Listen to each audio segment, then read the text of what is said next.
জিহাদি চেতনা লালন করছি, প্রয়োগ আর বাস্তবায়নের জন্য সুযোগ তো পাচ্ছি না। তোরা না ঢুকলে ঢুকে যা, বাংলাদেশ দখল করার হুমকি দাও।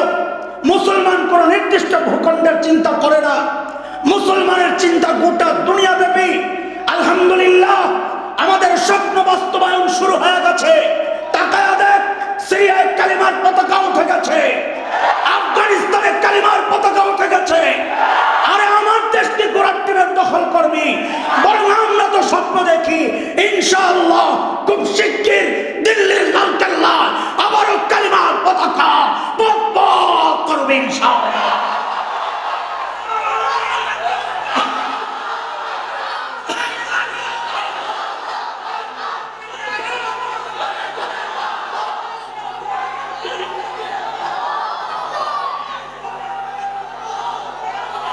আমরা বরং ওদেরকে বলি, বাংলাদেশে ঢোকার আগে উলামায়ে দেওবন্দের ইতিহাস ঐতিহ্য পড়া তারপরে ঢুকাও। তাদের রুহানি সন্তানরা, শাইখুল হিন্দের রুহানি সন্তানরা এই জমিনে বসবাস করে। আমার আকাবির আসলাফের ইতিহাস হচ্ছে উলামায়ে দেওবন্দের রক্ত যখন এই ভূমিতে স্পর্শ করেছিল, ব্রিটিশ লাল কুত্তারা পালাতে বাধ্য হয়েছে। উলামায়ে দেওবন্দের রক্ত যখন আফগানিস্তানের জমিন স্পর্শ করেছিল, রাশিয়ার শেখ ভল্লুকেরা পালাতে বাধ্য হয়েছে। সাম্প্রতিক কালে তালেবানের শরীর হয়ে যখন আবার উলামায়ে দেওবন্দের রক্ত আফগানিস্তানের জমিন স্পর্শ করেছে, আমেরিকা, নেটো, লাল কুত্তারা ল্যাজ গুটায়া পালাতে বাধ্য হয়েছে। এটা হচ্ছে অতীতের ইতিহাস। নতুন প্রজন্মের নতুন পয়গাম শুনে রাখ, আবার যদি সুযোগ আসে, তোদের পূর্বপুরুষরা তো পালাতে পেরেছে, আল্লাহর কসম এবার যদি সুযোগ পাই আর টাকা পালাতে দেওয়া হবে না, পালাতে দেওয়া হবে না।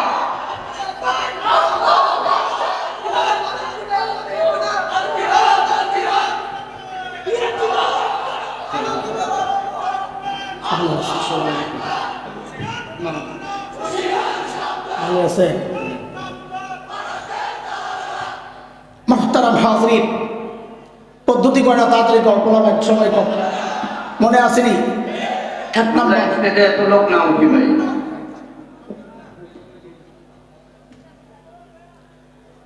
আল্লাহ বলেন। এক নম্বর, 2, 3, 4। সাবাস বেটা। চলেন এবার একটা পোস্টমর্টেম করি এই সমাজে। আমি বরং বলি কি, সহজে বুঝেন, শয়তানের ধোকাগুলো সব পুরাতন, কিন্তু বাটপার হওয়ার কারণে ওখানে নতুন নতুন প্যাকেট সামনে পেশ করে। জিনিস আগেরটাই। বলেন জিনিস কি? সময়ের আলেমদের কাজ হচ্ছে ওই প্যাকেট ছিঁড়া ভিতরের জিনিস দেখায় দাও আপনাকে, ভাই জিনিস কিন্তু আগেরটাই। বুঝে আসছে না কথা? বলেন। 1 নম্বর, অপব্যাখ্যার একটা নমুনা আপনাদের শোনাই। দেখেন, এই কথা কইছে রে, বাংলাদেশের বহু মাজার আছে, মুরাদনগর তো নাই। আচ্ছা শুনছো, ওই মাজারে অনেক বাবারা থাকে। সেটা হলো কেউ শেকল বাবা, তালা বাবা, ছালাসা, খেতাসা, বদমাসা, এখন খালি বাকি আছে পিডাসা। এগুলার চুল দাড়ি মাশাআল্লাহ জটলা দেখলে বোঝা যায় কয়েক বছরেও গোসল করে নাই। তো গোসল না করলে নামাজ কেমনে পড়বে? নামাজও পড়ে না। এই অপব্যাখ্যার সুরত দেখাই গেছে, খেয়াল করে। এদেরকে যদি জিজ্ঞেস করা হয় নামাজ কেন পড়ছ না, তো কব কোরআনে আছে একই নায়া বললে, এই যে অপব্যাখ্যা, একই নায়া বললে নামাজ লাগে না। কোরআনের আয়াত কি, ওয়া'বুদ রাব্বাকা হাত্তা ইয়াতিয়াকাল ইয়াকিন, তুমি তোমার রবের ইবাদত করো। তো শয়তান আসার আগে আল্লাহকে একটা হুমকি দিয়ে আসছে। কি হুমকি? যে যাদের কারণে আমাকে তাড়াইছে না, আমি কিন্তু এদেরকে ছাড়ব না। শয়তান বলে, قال فبما أغويتني لأقعدن لهم صراطك المستقيم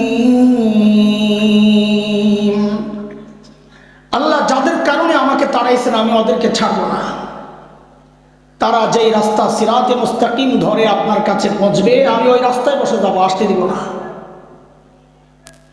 শয়তান বড় বাটপার না চালাক? আপনারা বলেন, আমার সাথে একটু কথা বললে আমি অল্পতেই আমার কথাটা গুছাইতে পারবো ইনশাআল্লাহ। বলেন, শয়তান চালাক না বাটপার? চালাক হইলে তো আল্লাহর কথা মানত। যার মাথায় মগজ আছে সে তার রব চিনে, রবকে মানে।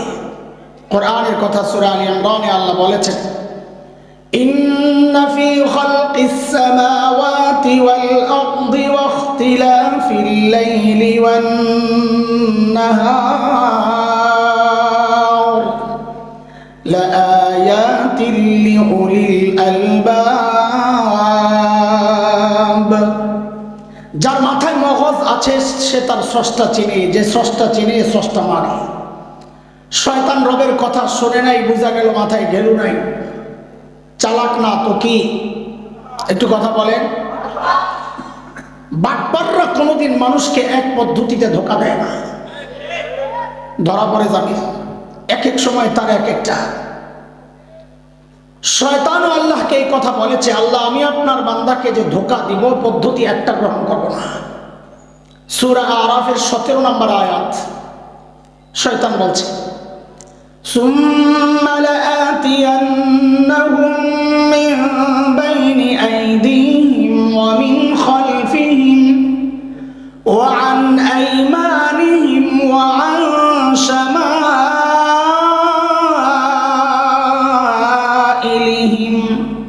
ওয়া লা তাজিদু আকসারাহুম শাকিরিন।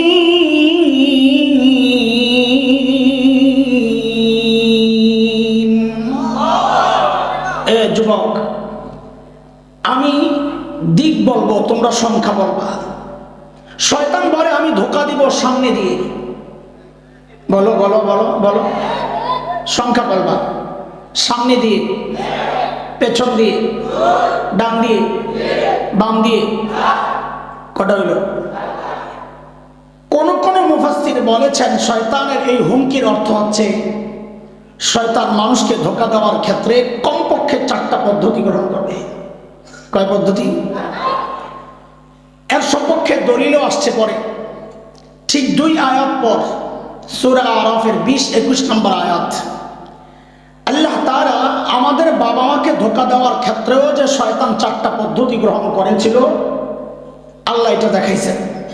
আল্লাহ বলেন, فوسوس لهما الشيطان ليبدي لهما ما وري عنهما من سوآتهما وقال ما نهاكما ربكما عن هذه الشجرة إلا أن تكونا ملكين أو تكونا من الخالدين وقاسمهما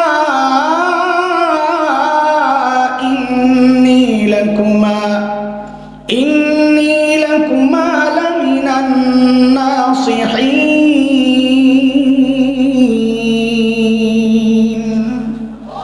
পদ্ধতি কয়টা?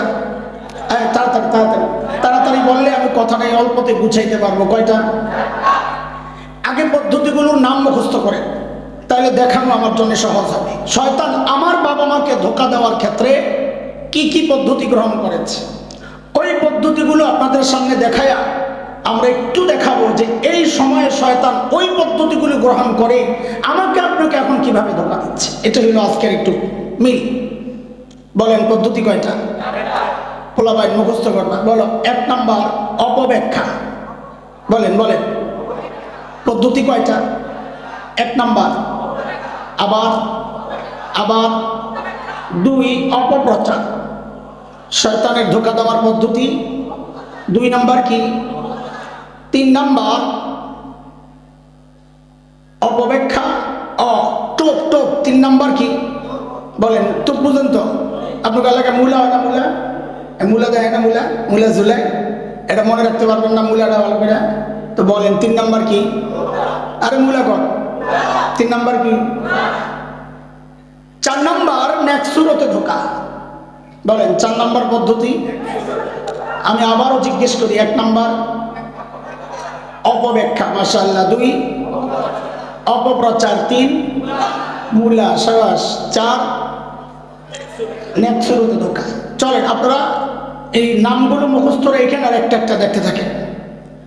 শয়তান যায় সর্বপ্রথম ধোকা দিছে যেই পদ্ধতিতে, ওই পদ্ধতির নাম শয়তান যায় জিজ্ঞেস করতেছে, হুজুর ফল কেন খান না? হুজুর আমি বললাম, শয়তান বলে নেই ভাব ওঠানোর জন্য কথা, ফল কেন খাচ্ছেন না? তো আমাদের বাবা মা বলেছেন আল্লাহ নিষেধ করেছেন। তো শয়তান কি বলে, মা নাহাকুমা রাব্বুকুমা আন হাযিহিশ শাজারা আশ-শাজারা। ওলামারা তো সহজেই বুঝে যাবে, তলাবারা মারিফা না কেরার পেজ দিস। এবার আপনারা সাধারণরা বুঝেন, ধরেন এই লাইনে কাঁঠাল গাছ আছে 10টা, নিষেধ করা হয়েছে এই গাছের কাছে যাবেন না।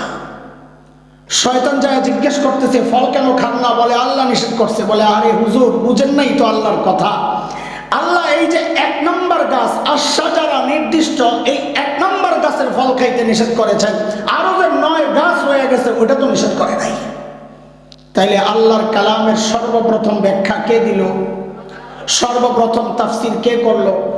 মুফাসসির হুজুরের নাম কি? কথা বলেন। আরে মুফাসসির হুজুরের নাম কি? কাজী নামের শুরুতে মুফাসসির, 5 তলা টুপি, ইয়া হাবা কাবা, গালের মধ্যে মাখা আটা ময়দা, এটি দেখে কাইট হয়ে যায় না। আগে খবর লাগান, লেখাপড়া করছে কই? শয়তান যে আল্লাহর কালামের ব্যাখ্যা দিয়েছে তাও একজন নবীর সামনে। কার সামনে? জোরে বলেন, কার সামনে? ও তাইলে দুনিয়ায় বর্তমান যে আকাম চলছে এতে অবাক হওয়ার কিছু নাই। কেন?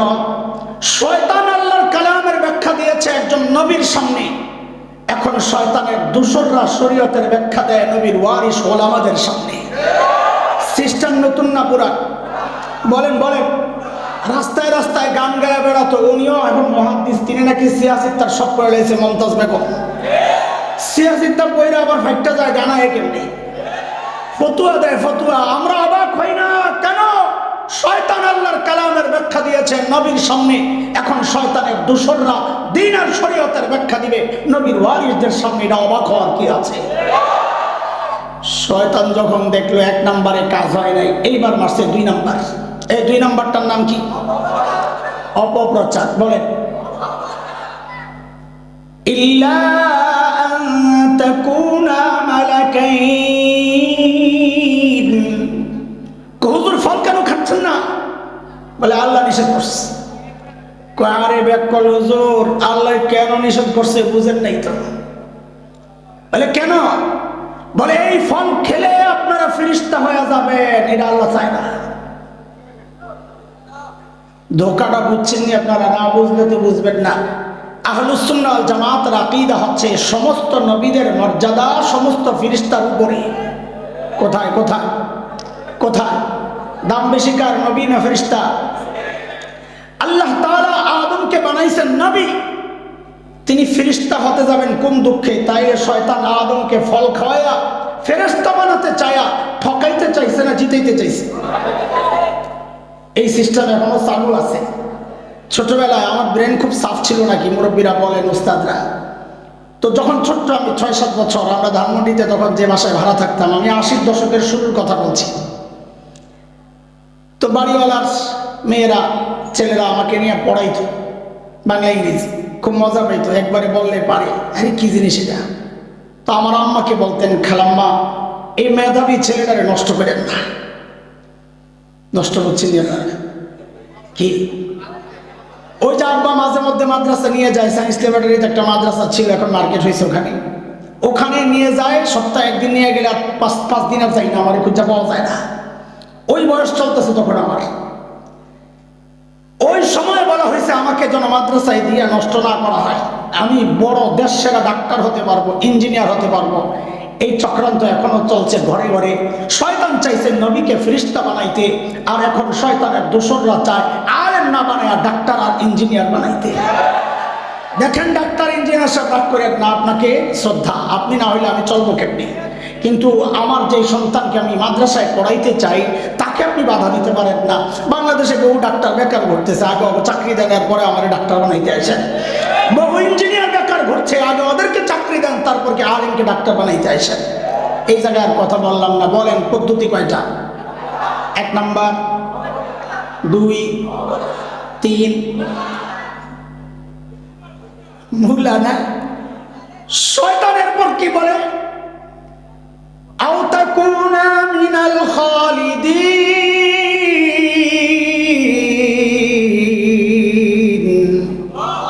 ফল কেন খাচ্ছেন না? বলে আল্লাহ নিষেধ করেছেন। বলে আল্লাহ কি জন্য নিষেধ করেছেন হুজুর? আপনারা তো বুঝলেন না। আরে বোকা, বলে এই ফল খেলে জান্নাতে স্থায়ীভাবে থাকার ব্যবস্থা হয়ে যাবে। এটা আল্লাহ চান না। জান্নাতে থাকার টোপ দিছে, খান জান্নাতে থাকার ব্যবস্থা হয়ে যাবে। এ ধোকা কি আগে বুঝেন? আল্লাহ তোমার হাওয়াকে জান্নাতে স্থায়ীভাবে থাকার জন্য বানানি নাই। কই পাঠাবেন বলে বানাইছেন বলেন তো একটু? মাদ্রাসা বলো। وَإِذْ قَالَ رَبُّكَ لِلْمَلَائِكَةِ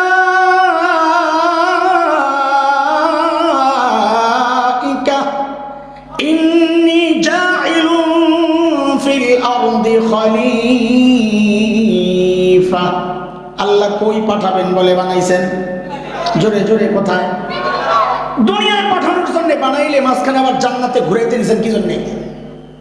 যে দুনিয়ায় করোনা চলতেছে, জান্নাত থেকে 2টা টিকা দিয়ে যান। কথা বলে না। বিশাল এলাকা, মাঝখানে কোনো গ্যাসের পাম্প নাই, গাড়ির গ্যাস লোড করে যান, তেল লইয়া যান, নাহলে রাস্তা আটকে যাবে। কি জন্যে? কথা বলে না। তো জান্নাতে কি জন্য ঘুরাইতে নিছে? এর ছোট্ট 2টা ব্যাখ্যা বলি, কারণ সময় কম।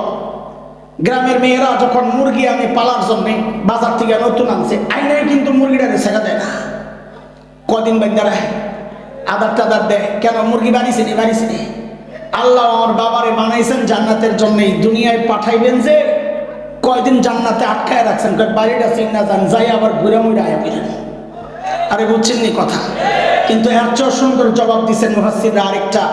সেটা হচ্ছে সূরা তাওবার 111 নম্বর আয়াতে আল্লাহ আমার আর আপনার কাছে জান্নাত বিক্রির প্রস্তাব দিয়েছেন। কিনতে রাজি নেই? কে কে রাজি দেখি তো? আল্লাহু আকবার, মাশাআল্লাহ। হাত নামান। এই জান্নাত যে কেনার জন্য রাজি, জান্নাত দেখছেন আপনারা? হ্যাঁ, না দেখে কিনতে রাজি। ওই জন্যই তো নাস্তিক মুরতাদরা বলে আমরা নাকি অন্ধবিশ্বাসী, যা শুনি তাই বলে বিশ্বাস করি। অন্ধবিশ্বাসী না বুঝে শুনে বিশ্বাসী? কই বুঝে শুনে বিশ্বাসী হইলেন? জান্নাত তো না দেখে কেনার জন্য রেডি হয়ে গেলেন। রাখেন নিয়ে না বুঝা গেলে বড় বড় করে। আপনাকে মুরাদনগর মেয়েরে বিয়ে দিলে শ্বশুর বাড়ি দেখার জন্য কে যায়, মেয়ে না গার্জিয়ান?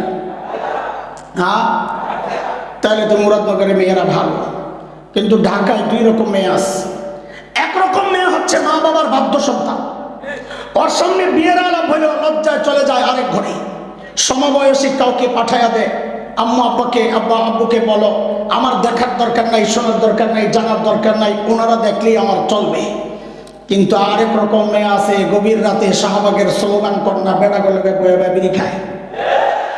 ওর সামনে যদি কয়া হয় তোর জন্য বিয়ে দেখতেছি, একটা ছেলে পছন্দ আমাদের, ও বলবে আমাকে একটু সময় দিতে হবে, বেটার অপশন চুজ করার একটু সুযোগ আমি চাই, আমার আগেরটা ভালো হবে না এটা ভালো হবে, আমি একটু দেখে নিতে পারি। আমি আপনাদেরকে জিজ্ঞেস করি আপনারা মা বাবার বাধ্য সন্তান না অবাধ্য সন্তান? তাইলে তো কোনো কথাই নাই। আল্লাহ আমার বাবা মাকে জান্নাত থেকে কেন ঘুরায় আনছে? যেন কিয়ামত পর্যন্ত নাস্তিক মুরতাদদের জবান বন্ধ হয়ে যায় যে আমরা জান্নাত না দেখে কেনার জন্য রেডি হই নাই, বরং আমরা মা বাবার বাধ্য সন্তান। আমাদের বাবা আদম জান্নাত দেখছেন, আমাদের মা হাওয়া জান্নাত দেখছেন, আমাদের আর দেখার দরকার নাই।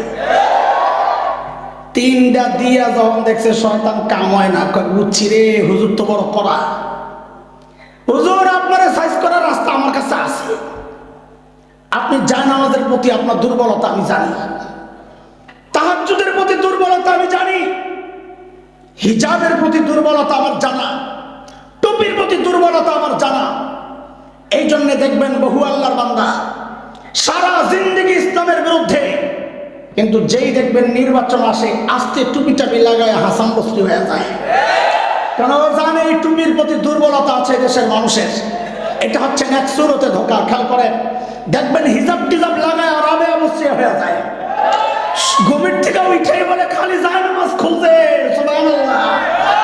আরেকজন তো প্রতি রাতে 80 রাকাত তাহাজ্জুদ পড়ে, সুবহানাল্লাহ। আমি তো পীর পাল্টাবো নিয়ত করছিলাম যে এই বেটার কাছে মুড়ি দেওয়া দরকার, কারণ আমার যত পীর আছে কেউ 80 রাকাত তাহাজ্জুদ পড়ে বলে আমার জানা নাই। যে নিয়ত করছি পীর পাল্টাবো, হঠাৎ করে পীর সাহেব পালায় গেছে, এখন খেলুন কারলো। এই পদ্ধতি শিখছে কার থেকে? শয়তান যাই দেখছে একটাও কাজ হয় নাই, এইবার শুরু করছে নেক্সট সূরাতে ধোঁকা। কি সেটা? ওয়াকাসামাহুমা ইন্নী লাকুমা লামিনান নাসিহিন।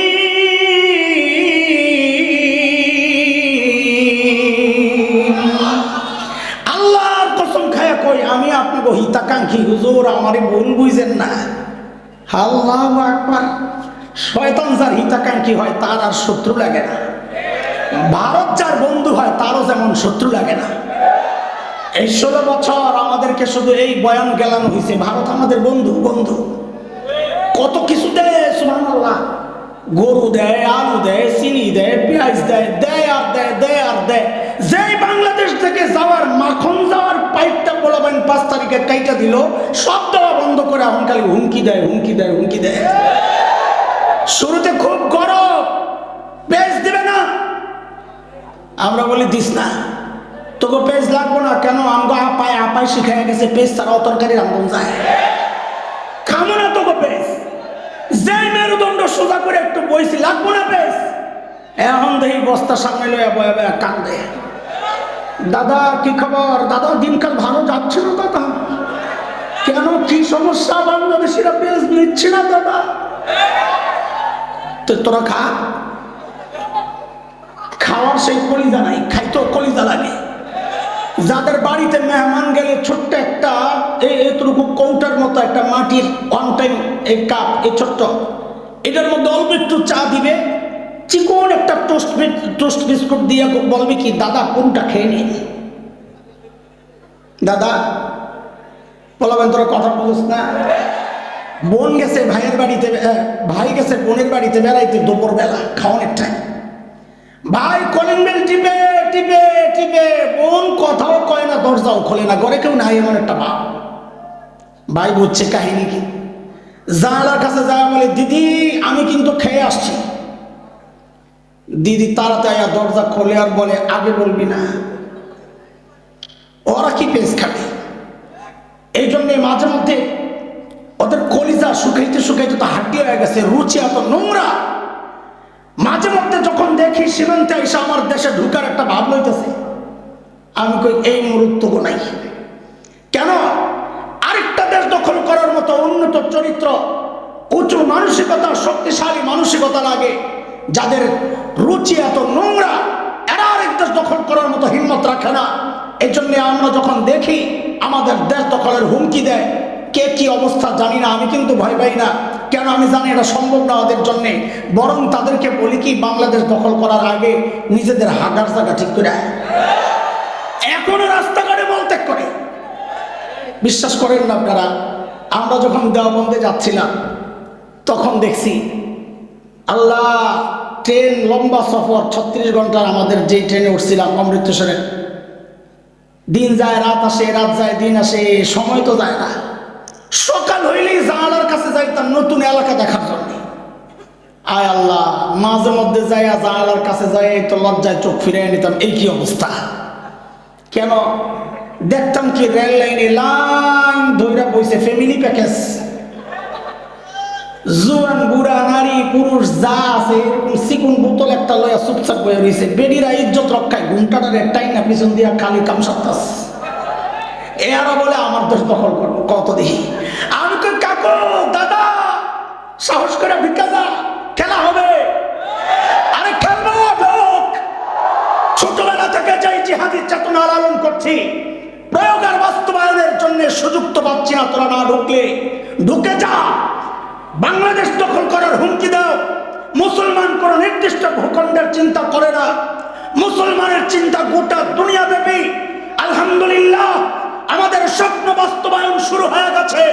তাকায়া দেখ, সিরিয়ায় কালিমার পতাকা উঠে গেছে, আফগানিস্তানে করবি, বরং আমরা তো স্বপ্ন দেখি ইনশাআল্লাহ খুব শিগগির দিল্লির লালকেল্লা আবারও কালিমার পতাকা বকবক করবে ইনশাআল্লাহ।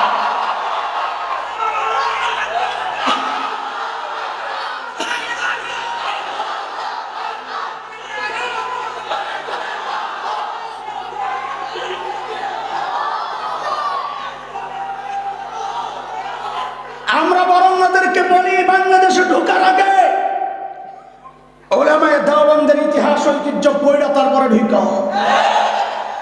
তাদের রুহানি সন্তানরা, শাইখুল হিন্দের রুহানি সন্তানরা এই জমিনে বসবাস করে। আমার আকাবির আসলাফের ইতিহাস হচ্ছে উলামায়ে দেওবন্দের রক্ত যখন এই ভূমিতে স্পর্শ করেছিল, ব্রিটিশ লাল কুত্তারা পালাতে বাধ্য হয়েছে।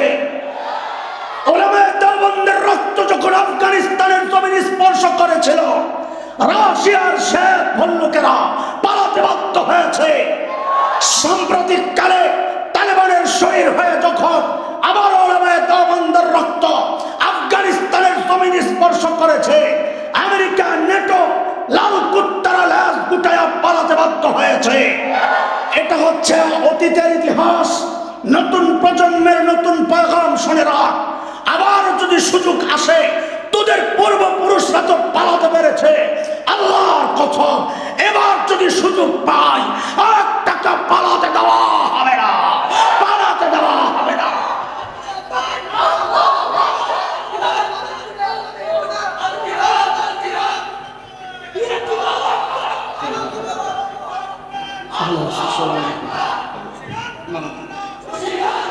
ভালো আছে মুহতারাম হাজরিন, পদ্ধতি কয়টা তাড়াতাড়ি কর, এক সময় কর, মনে আসেনি? এক নম্বর, এত লোক না উঠি ভাই।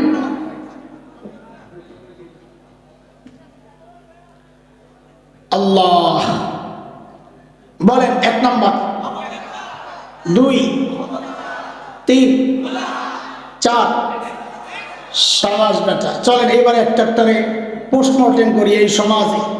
আমি বরং বলি কি, সহজে বুঝেন, শয়তানের ধোকাগুলো সব পুরাতন, কিন্তু বাটপার হওয়ার কারণে ও খালি নতুন নতুন প্যাকেট সামনে পেশ করে। জিনিস আগেরটাই। বলেন জিনিস কি? সময়ের আলেমদের কাজ হচ্ছে ওই প্যাকেট ছিঁড়া ভিতরের জিনিস দেখায় দাও আপনাকে, ভাই জিনিস কিন্তু আগেরটাই। বুঝে আসছে না কথা? বলেন। এক নাম্বার, অপব্যাখ্যার একটা নমুনা আপনাকে শোনাই। দেখেন, ওই কথা কইস রে,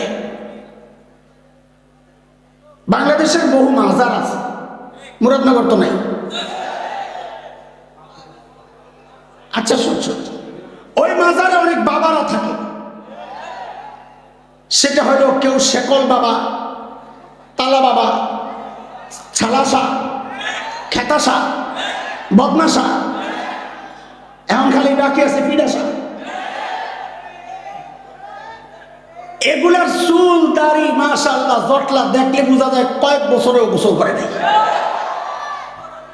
তো গোসল না করলে নামাজ কেমনে পড়বে? নামাজও পড়ে না। এই অপব্যাখ্যার সুরত দেখাই দিয়েছি, খেয়াল করে। এদেরকে যদি জিজ্ঞেস করা হয় নামাজ কেন পড়ছ না, তো কব কোরআনে আছে একই নায়া বললে, এই যে অপব্যাখ্যা, একই নায়া বললে নামাজ লাগে না। কোরআনের আয়াত কি? ওয়া'বুদ রাব্বাকা হাত্তা ইয়াতিয়াকাল ইয়াকিন, তুমি তোমার রবের ইবাদত করো। তো শোনেন একটা বিষয়, সূক্ষ্ম কথা।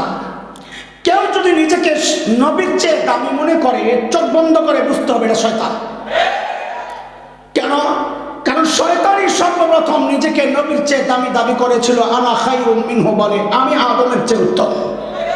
কাজে কেউ, দুনিয়ার যে কেউ নিজেকে নবীর চেয়ে যদি দামি মনে করে, সে কি? জোরে বলেন, আরো জোরে।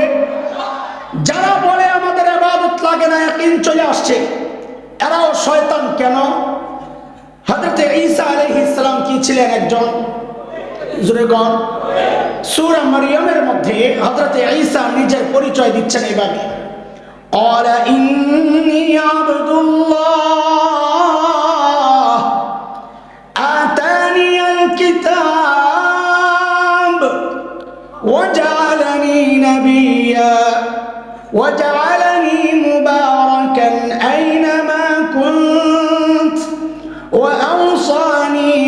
بالصلاة والزكاة ما دمت حيا। হযরত ঈসা বলেন আমি আব্দুল্লাহ, আমি কি? তবে তোমরাও আব্দুল্লাহ, আমিও আব্দুল্লাহ। বেশ কম হচ্ছে, আমাকে আল্লাহ কিতাব দিয়েছেন এবং আমাকে নবী বানিয়েছেন এবং আল্লাহ তাআলা আমাকে এক নিয়ামত দিয়েছেন যা আমার সাথে যেটাই সম্পৃক্ত হয়, আমি যেখানেই থাকি আল্লাহ সেখানে বরকতে ভরে দেন। আল্লাহ তাআলা আমাকে নবী বলছেন, একজন নবী বলছেন কি আল্লাহ তাআলা আমাকে নির্দেশ দিয়েছেন গুরুত্ব সহ আমি যেন আওসানি বিসসালাত ওয়াজ যাকাত মা দুমতু হাইয়া, আমি যেন মৃত্যুর আগ পর্যন্ত যতদিন জীবিত থাকি আমৃত্যু আমি যেন ইবাদত করি, নামাজ পড়ি, যাকাত আদায় করি। একজন নবী বলছেন আমাকে আমৃত্যু ইবাদতের নির্দেশ দিয়েছেন আল্লাহ। আর মাজারওয়ালা বলে আমার ইবাদত লাগে না, তাই তারা নিজেকে নবী ঈসার চেয়ে দামি মনে করছে। কেউ যদি নিজেকে নবীর চেয়ে দামি মনে করে সে কে? আরো জোরে বলেন কি? এই যে অপব্যাখ্যার একটা নমুনা দেখাইলাম, বেশি দেখাইলে সময় চলে যাবে। হাজারো ব্যাখ্যা, হাজারো অপব্যাখ্যা আমাদের চারপাশে ঘুরে দেখাইতে পারলে আপনাদের ভালো হইতো, কিন্তু সময় নাই। সবটির একটু টাচ দিতে চাই। বলেন 2 নাম্বারটা কি? বলেন বলেন তাড়াতাড়ি, আরো জোরে। বাংলাদেশে এই মুহূর্তে ভয়ঙ্কর সবচেয়ে বড় যে সিস্টেমটা চলছে, এটার মধ্যে অন্যতম একটা হচ্ছে অপপ্রচারের মাধ্যমে শয়তান মানুষকে দিন থেকে দূরে সরাতে চায়। যেমন আপনাদেরকে একটা উদাহরণ দিই। এই যে এখন ডিসেম্বর চলতেছে আর জানুয়ারি চলছে, বহু স্কুল কলেজে দেখবেন খেলাধুলার প্রতিযোগিতা চলছে। এই প্রতিযোগিতাগুলোর মধ্যে একটা ইভেন্ট থাকে, সেটা হচ্ছে যেমন খুশি তেমন সাজো। দেখেছেন আপনারা? কথা বলেন, দেখেছেন? এই যেমন খুশি তেমন সাজের মধ্যে এখন নতুন একটা সাজ, সেটা হচ্ছে একটা ছোট্ট বাচ্চাকে দাড়ি টুপি লাগাইয়া হুজুর সাজায়, আরেকটা ছোট্ট মেয়েকে শাড়ি পরাইয়া যুবতী মেয়ে সাজায়। এই ছোট্ট হুজুর এবং ওই যুবতী মেয়ে বিচারক এবং অডিয়েন্সের সামনে যায় অভিনয় করে, দেখায় কি ওই হুজুরটা ওই মেয়ের শাড়ি ধরে টানাটানি করে। কি বুঝায় ওরা? এটা হচ্ছে 71-এর চিত্র। 71-এ এই দাড়িওয়ালা টুপিওয়ালা রাজাকারেরা আমাদের মা বোনদের ইজ্জত এইভাবে হরণ করেছে। উদাহরণ নম্বর 2, খালি শুনতে থাকেন। উদাহরণ নম্বর 2, বাংলাদেশের টেলিভিশন সিনেমা, এগুলোতে যে নাটক সিনেমা হয়, 2টা চরিত্র থাকে, একটা ভিলেন আর একটা নায়ক। নায়ক দিয়া সমাজের সব ভালো কাজগুলো ওরা সাজায়, আর ভিলেনকে দিয়া সমাজের সব নিকৃষ্ট কুৎসিত কাজগুলো করায়। ইদানিং আমরা শুনতে পাচ্ছি ওই ভিলেন সাজাইতে গিয়ে ওরা ভিলেনের মাথায় একটা টুপি লাগাইয়া দেয়, মুখে একটু দাড়ি লাগাইয়া দেয়। উদাহরণ নম্বর 3, 2013-র কথা আপনাদের মনে থাকার কথা, ঢাকার শাহবাগে গণজাগরণ মঞ্চ বসেছিল, মনে আছে? দাবি কি? যুদ্ধাপরাধীদের বিচার ত্বরান্বিত করার দাবিতে। দেখেন, এই দাবির সাথে আমাদের কোনো শত্রুতা মিত্রতা কোনোটাই নাই। আমরাও চাই যুদ্ধাপরাধীদের বিচার হোক, আমরাও চাই সমস্ত জালিমের বিচার হোক, কিন্তু আমাদের আপত্তির জায়গাটা ছিল কোনো মজলুম যেন জালিমের জায়গায় না আসে, এবং তাই হয়েছে। আল্লামা কোরআনের পাখি আল্লামা দিলাওয়ার হোসেন সাঈদী রাহিমাহুল্লাহ তাআলা, তিনি 71-এ দর্শন করেছেন, কারো বাড়িঘর লুট করেছেন। এটা একটা পাগলও বিশ্বাস করে না। কালো মানিক্যাদের মতো মানসিক বিকারগ্রস্ত দালালরা ছাড়া এটা কেউ দাবিও করে না। এই জন্য ওই শয়তানকে যখন ছেলেমেয়েরা সীমান্তে পেয়েছিল, পিটায়া কলা পাতার মধ্যে শোয়া দিছিল। আমি বলি তার বিচার হয় নাই, এখন তো আদালতে চলে গেছে। তার আগে কামটা সারার দরকার ছিল, ওরে টুকরা টুকরা করে পাগলা কুত্তা দিয়ে শরীরটা খাওয়ানো দরকার ছিল। কথা বলেন ঠিক কিনা? এইরকম শয়তান, এইরকম নিকৃষ্ট পাপীদেরকে নগদ শাস্তি দেওয়া দরকার। বিচারে লেন্দি প্রসেসে এদেরকে নিয়ে লাভ নাই। তবে বলাবেন একটা কাজ করছে, আমার বড় ভালো লাগছে, এক জায়গায় লাথি দিয়া জিনিসটা বেকার করে আইছে, ওইটা আমার খুব ভালো লাগেছে। আরে কথা বলো তোমরা, আল্লাহু আকবার। একটু শান্তি পাইছি ওই দৃশ্য দেখা, যখন দেখছি অপারেশন থিয়েটার ওই জায়গায় কাম চলতেছে, কলিজা একটু শান্ত হয়েছে। তাও পুরা শান্ত হইতো যদি ওরে আমি কমাইতে পারতাম, ওরে যদি বেলেট দিয়ে কিছু কিছু করে কাটতে পারতাম, কলিজা শান্তি হইতো। হারে একজন কোরআনের পাখি, সারা জিন্দেগি যিনি মানুষকে কোরআনের কথা শুনিয়েছেন, সেই মানুষটার জন্য ফাঁসির আন্দোলন সে করেছে। যাবজ্জীবন তার মন পুত হয় নাই, ফাঁসির আন্দোলন করেছে। এই খবিসকে ফাঁসি দেওয়া দরকার। কথা কর, আওয়াজ উঠানো দরকার, আওয়াজ।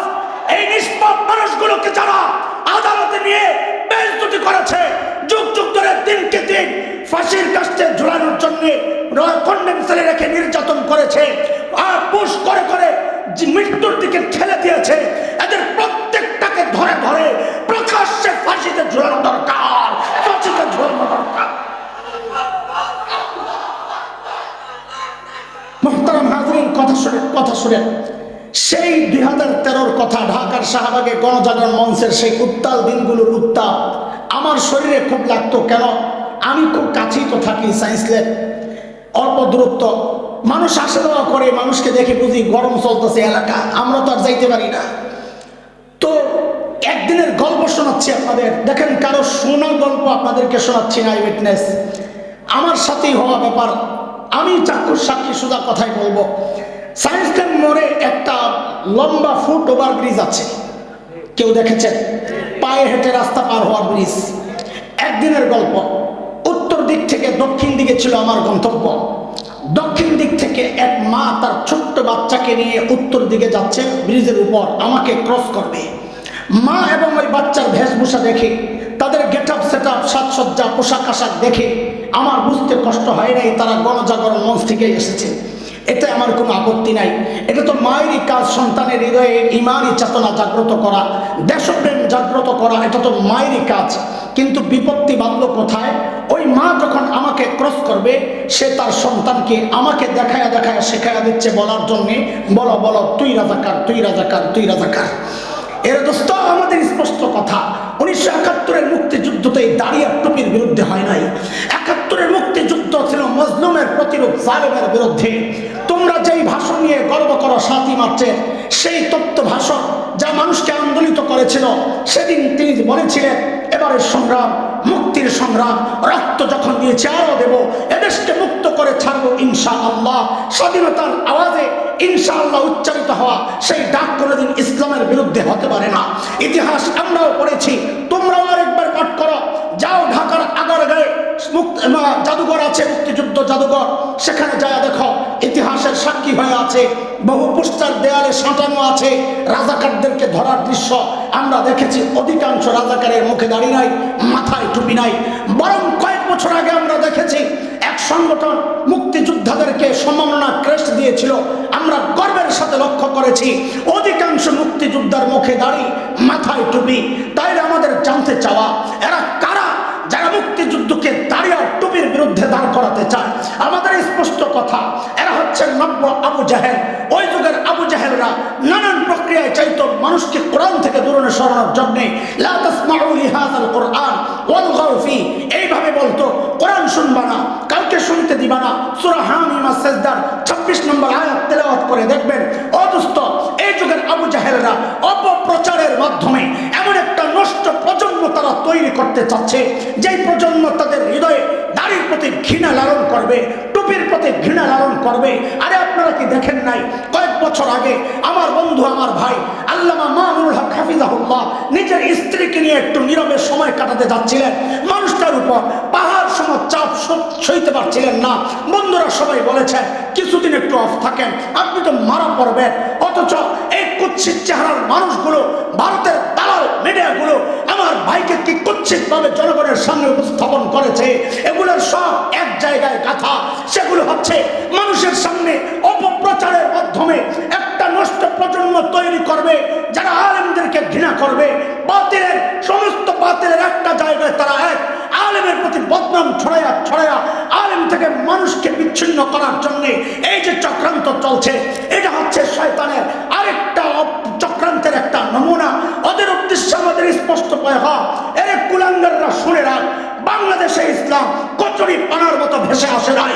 এই দেশের ইসলামের গোড়ায় কারি ইব্রাহিমের জিকির রয়েছে, এই দেশের ইসলামের গোড়ায় হাফিজির সিজদা রয়েছে, এই দেশের ইসলামের গোড়ায় আল্লামা আহমদ শফির চোখের পানি রয়েছে, এই দেশের ইসলামের গোড়ায় আল্লামা আমিনের মেহনত রয়েছে। এই দেশ থেকে ইসলাম নিশ্চিহ্ন করা এত সোজা না। কুলাঙ্গাররা শুনে রাখ, ৭১ দেশ মুক্তির জন্য একবার মুক্তিযুদ্ধ হয়েছে। ঈমান রক্ষায়, স্বাধীনতা সার্বভৌমত্ব রক্ষায় যদি আরেকটি যুদ্ধের প্রয়োজন হয়, আবার যুদ্ধ হবে, আবার যুদ্ধ হবে। নারায়ে তাকবীর, নারায়ে তাকবীর, ইসলামের সরকার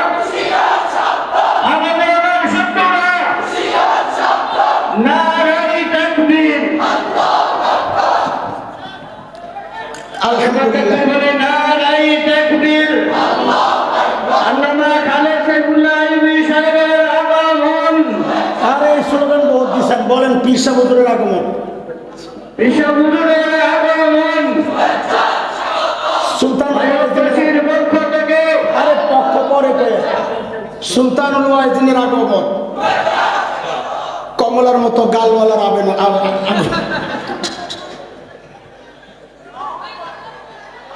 পান কই, পান কই, দোস্তর একটা পান দেন। জন পানটা খাইব ঠোঁটটা লাল হইব, দেখতো মজা, শুনতেও মজা। হ্যাঁ রে খোদা, আল্লাহ দিছে ডাইলা। যালিকা ফাদলুল্লাহি ইউতিহি মান ইয়াশা। এই পদ্ধতি কয়টা? জোরে ক, জোরে ক, কয়টা? 1 নাম্বার, 2 নাম্বার, 3 নাম্বার। মূলের কথাটা কম না, কারণ কইলে আমি কান্দে পড়ে না না।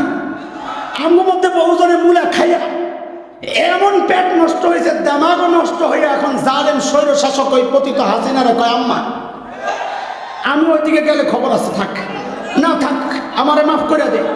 আচ্ছা থাক। 4 নম্বরটা কি কর? আচ্ছা রাখ রাখ রাখ, আচ্ছা আরেকদিন কবু নাই। আচ্ছা ঠিক আছে, আচ্ছা রাখ রাখ। আল্লাহ তাআলা শয়তানের সব রকমের ধোঁকা থেকে আমাদেরকে হেফাজত করে। আমার ভাই আসতেছে রাস্তায়, তোরা আমাদের আটকায় রাখলে বেটা এই যে শেষে বড় জ্যাম লেগে দেবো না। এই জ্যাম মুক্ত শহর চাই আমরা। আল্লাহ এই মাহফিলকে কবুল করে। আল্লাহ এই যে ইয়াকুব ভাই সাহেব তাল দেওয়ার লিগা কই না সানাল্লাহ সানাত।